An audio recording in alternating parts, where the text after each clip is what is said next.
All right, hey VC, I'm Jamie. Welcome back. We are back with another video and back with vinyl finds this time. It's been a while since I've done a vinyl finds video, so let's get right to it. First off, I was able to pick up the best of the Ugly Ducklings. If you're not familiar with this band, I have chatted about this band before. Kind of a 60s psych garage kind of band and very much the Rolling Stones style. So this is the best of the Ugly Ducklings, and this was a Record Store Day Canada release from a while back that I wasn't initially able to get, but picked it up now. So this is a limited edition numbered jacket. So this is number, I don't know if you can see that, number 383 of 1200. And also, of course, colored vinyl as well, 180 gram. And if you really like, 60s psych or real garage kind of band, full on, definitely pick up this band. So this is the best of the Ugly Ducklings. Features the track Nothing, which is also from the album Somewhere Outside, but it also features the single Gaslight and a number of B-sides and things like that, and just really great. I really love their sound. The Ugly Ducklings. Was never big on this cover. For the Record Store Day Canada release, I have this previously on CD. I was kind of maybe hoping they change the cover, but it is what it is. So it's nice that it comes in its own little a jacket, although I'm finding this is already becoming a little split, like not the vinyl, but this kind of thing. The jacket here is becoming a little split down the side. So here we have the album. Of course, we gotta check out what the vinyl looks like. And it didn't come with a polyline sleeve, so I just kind of put one in just to protect. And originally on the Yorkville label. And whoops, and there you go. And there you go. Plays great and sounds great. They really did a nice job with these vinyl releases for these reissues for the Ugly Ducklings. So I'll just put that over there. I've talked about the Perth County Conspiracy, a band from my area, from the Stratford area. They were kind of a psych folk band, kind of a collective, if you will. Members kind of came and went. They had sort of quite a performance, theatrical side to their music. So this was a member of the band, Bob Burchell. So this is technically a solo album. This came out in 1975 when the group by this time was kind of splintering off. So this is Bob Burchell of the Perth County Conspiracy and the album Cabin Fever on their independent Rumor label, and this was a sealed copy. So I finally pulled the trigger and picked one up. I've seen this over the years, but I haven't picked it up until now. And so yeah, sealed copy. And most of the members of the Perth County Conspiracy are actually on this. Including Dave Woodhead, bass player, who's an amazing bass player who I've seen perform many times. Also, Richard Keelan from the band is on here. Bob Burchell, of course, and Michael Butler, original bass player, and Terry Jones from the Perth County Conspiracy. Just about everybody but Cedric Smith is on here. And it's very much in the Perth County Conspiracy sound or their style. And so this was a sealed copy, and it, of course, includes the original insert with stuff going on there. And yeah, really happy to pick this up. Okay, this was kind of a blind buy. This is an artist known as Congos. John Congos, I believe, is his full name, if I'm pronouncing his last name correctly. A South African artist. Didn't quite know what to expect, but nice variety of music on here. Some of it gets a little folky, but a lot of it gets kind of early, kind of 70s rock pop, if you will. He's got a really good voice, and this is on the Elektra label from 1972, and he surrounds himself with a lot of the Elton John people, if you will. Produced by Gus Dudgeon. Also featured on here is percussionist Ray Cooper. So when it's kind of rock pop, it almost has kind of a good Elton John quality to it. But yeah, I was really happy to pick this one up. Artists are worth seeking out for sure. Okay, always love this band, the Bee Gees, and finally was able to get a copy of the Bee Gees, the Best of the Bee Gees, or now often known as Best of the Bee Gees Volume 1. So this is a Canadian pressing, and then, of course, they were originally on the Atco label. Now this, I bring this to your attention. Of course, this features great 60s Bee Gees stuff, including Holiday, Gotta Get a Message to You, I Started to Joke. But this one includes the track Kitty Can. Now, when this initially came out, There was a track called, I think it was Spicks and Specks or something like that, was on the UK version. And as I understand, there were some licensing issues with that song. So for the North American or American release of this album, they replaced that track with the song called Tomorrow, Tomorrow. Now on this one, this is a Canadian press, but it features the track Kitty Can. And in fact, on the CD version I have of this, that's often now known as the Best of the Bee Gees Volume 1. It includes the song Tomorrow, Tomorrow. So this must be indicative to the Canadian release, is my guess, or at least the initial ATCO Canadian release. So always happy to pick that up. If anybody knows their Bee Gees history, you can leave a comment. But great to pick up the Best of the Bee Gees. Okay, this was a thrift store find, or I picked this one up at a place called Value Village, which is kind of like a thrift stores. Neil Diamond, and you're thinking, oh, another Neil Diamond record. But this is a early best of Neil Diamond called Double Gold. And this, of course, features his great stuff on the Bang label. So this has a lot of his great early stuff, including Solitary Man, Cherry Cherry, Girl You'll Be a Woman Soon, I'm a Believer, which, of course, became a Monkees hit. A few covers on here, but, of course, in his song Red, Red Wine, which would later be covered by UB40. Kentucky Woman's on here. Great double album. This was a slightly later reissue. It was originally called Diamond Diamonds. But I picked this up, as I mentioned, at Value Village thrift store. It's in fabulous condition, just plays perfectly. And so I was really happy to pick that up. Okay, the Best of the Blues Project. I didn't even know this particular best of existed. I have a few of the Blues Project, and it's always a pleasure to put this on the turntable because it's just psychedelic blues, at its finest. And there's some of the other albums, including the classic Live at the Cafe A Go-Go and Live at Town Hall. But just so good to listen to, just full-on psych blues. And I do love that cover. And it's a cover that really kind of matches the sound of this fantastic band. So good. So good. This was another thrift store find. Much to my surprise, I was able to pick up a copy of Sly and the Family Stone and Stan. And just what can you say about this album? This album is just so good. Just enjoy it from start to finish. So many great songs on here. Now, this copy is not the best, in the best shape. It's a little on the scratchy side. In fact, the label on side A, I don't know what was going on there because side B looks okay. But yeah, not in the best quality. So an upgrade on here wouldn't hurt, shall we say. But the cover is generally in pretty good condition. But boy, when you see something like this in a thrift store, you're just like, oh my gosh, like this album. Really, really good.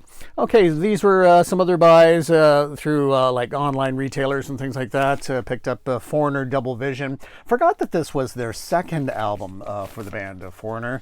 And this is, we were so exposed to Foreigner. We know all these songs. We've heard them a million times, like Hot Blooded and Double Vision. But for a second album for this band, this is a solid record. And, Lou Gramm on vocals, really good.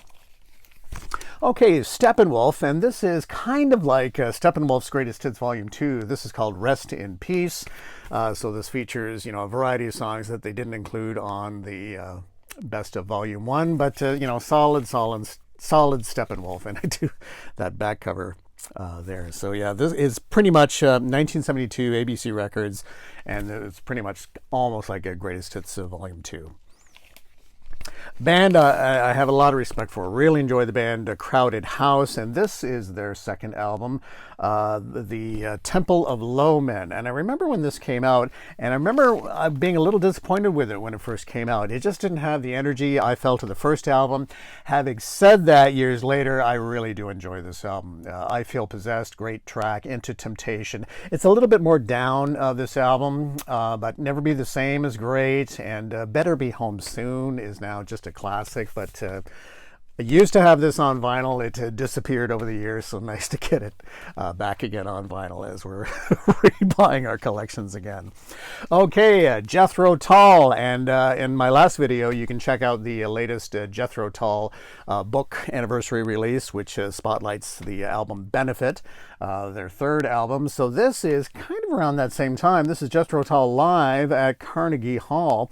And this was a Record Store Day release. I came across this actually at a record fair that was held in town not too long ago. And that was the first sort of record fair I'd been to in years. So it was kind of nice to go to something like that. So this is kind of a double live. This has been, a number of these tracks have been released on various Jethro Tull compilations over the years. But this, I think, on vinyl is the first time it's been released in its entirety or near to entirety. But yeah, this is around the Benefit time because this has Ian Anderson, Martin Barr, Glenn Cornick, Clive Bunker, and John Evans, who wasn't officially a member of the band at this time, but of course would go on to be a full member, but John Evans on keyboards. But great early Jethro Tull. Yes, and very much at this time of Benefit. Okay, when was the last time we showed any Clarence Carter records? Clarence Carter, you might remember his kind of soulful R&B stuff, the track Slip Away and Patches. This is getting into the early 80s. By this time, he's going a lot more kind of, I don't know, funky, almost kind of R&B disco kind of stuff that would eventually lead to the track Strokin'. But this is the first one in terms of the series. This is Clarence Carter and Let's Burn. Not a bad album, not great, but not bad. And then Mr. Clarence Carter in Person, an odd title because it's actually not a live album, but it's Clarence Carter. It's still pretty enjoyable for sure. Okay, Johnny Clegg and Savuka. I'm a huge fan of Johnny Clegg, and of course, Scatterlings in Africa. It was such a great song, and so this was on the Capital EMI label from 1988. More of that Jaluka or Savuka sound, the world rhythms, and of course African rhythms, and very much enjoyable. I can't believe Johnny Clegg's no longer with us, but always happy to come across a Johnny Clegg record. Okay, we go from that to Ted Nugent and Cat Scratch Fever. What can you say? Title track, just rocks. And it's a rockin' album from start to finish. Wang Dang Sweet Batang. It's Ted Nugent. Now, this is a later issue because this is not a gatefold. So this is a bit of a later budget issue. Always happy to pick up any Jimmy Cliff records, and this is Jimmy Cliff, and the album is Music Maker, and great Jimmy Cliff sound overall, and yes, quite the presentation, shall we say. This one came out in 1974 on Warner Brothers, and Jimmy Cliff, just love Jimmy Cliff's sound, just such a great artist. Okay, picked this one up, and it was interesting because not too long ago I'd seen Chris from Blues Guy Vinyl talk about picking this one up. It's Long John Baldry, or just John Baldry on this one, Everything Stops for Tea. Quite the whimsical Alice in Wonderland cover. And this is another example of course, Long John Baldry's R&B style, but with a little help from his friends, Elton John, who's on side one and produces side one, and then help from Rod Stewart, who is also featured and produces side two. And there's a couple of Long John Baldry albums I've done in that way, where Elton John does the one side involvement and then Rod Stewart does the other side. And another great Long John Baldry record. Okay, whoops, there we go. Everything's falling down around me here. Okay, let's carry on. Captain Sensible. So this is a best of Captain Sensible, A Day in the Life of. And this is pretty much a North American release. Of course, Captain Sensible, whose name escapes me, but of course formerly of the band The Damned. And I've always loved the song, What? I said, Captain. I said, what? And also his version of the track Happy Talk, which is on side two here. Happy Talk, that song was originally featured in the musical South Pacific. So happy to pick this up. And yeah, it's very much because he talks about greetings, colonial cousins. And so this was very much for the American or North American market. But that kind of, early 80s sound, post-punk, if you will, from from his years with the Damned, but happy to pick this up. Okay, finally, I don't know, this has eluded me, these records, but was able to pick up Grace Jones records, because I have an early Grace Jones that's a lot more kind of disco than this, when you get into more of the really good funky rhythmic stuff of Grace Jones. And I absolutely love the, I mean, talk about iconic covers. I mean, just incredible, and great stuff. So this is Grace Jones, Living My Life, and Grace Jones, Enslaved to the Rhythm, and Trevor Horn's production is all over this one. But really happy to see this. I've seen this presented so many times and just never had a chance to pick it up until now. Okay, this was a thrift store, kind of a blind buy. I thought, well, we'll take a chance. You just never know sometimes with these kind of records. So this is Caramba. This is Hot Rhythm from South America, Robert Delgado and his orchestra. Don't know anything about Robert Delgado and his orchestra. This was on Polydor, so I thought, well, I'll take a chance with it. I would prefer, shall we say, something that exudes a bit more hot rhythm. This is a little bit in the cha-cha-cha kind of style for me. Having said that, it's, you know, it's well recorded, well presented, but I was expecting something a little bit more. I have no idea. Oh, it's 1972 is when this came out. So this was, you know, it was a blind buy, took a chance. Not bad, but yeah, it was a little bit too cha-cha-cha. I was expecting maybe a little bit more. Came across this at a Value Village thrift store. Couldn't believe it. Bryan Adams and Into the Fire. So this was came out in 1987. This was the follow-up to a Reckless, and Reckless was such a huge album. This is was a very good follow-up, although he didn't really have as many hit songs off here, but this actually features one of my favorite tracks, Heat of the Night. I think that is a great rockin' Bryan Adams track, and it's got Into the Fires on here. Also, the track Remembrance Day, Hearts on Fire. It's a solid album, Bryan Adams, and it's in great condition with the original inner sleeve. And this was happy to find this at a Value Village. Okay, so this is a few more of the online purchases. I remember this album from my teenage years. In fact, my older brother had this record. My older brother, a bass player, played in area bands, that sort of thing. And I think he was kind of exploring different bass songs or bass artists, that sort of thing. So he had picked up this album. This is the Clark Duke Project, of course, featuring Stanley Clark and George Duke. Of course, Stanley Clark, a renowned jazz bass player, and George Duke, of course, known for his work with Frank Zappa.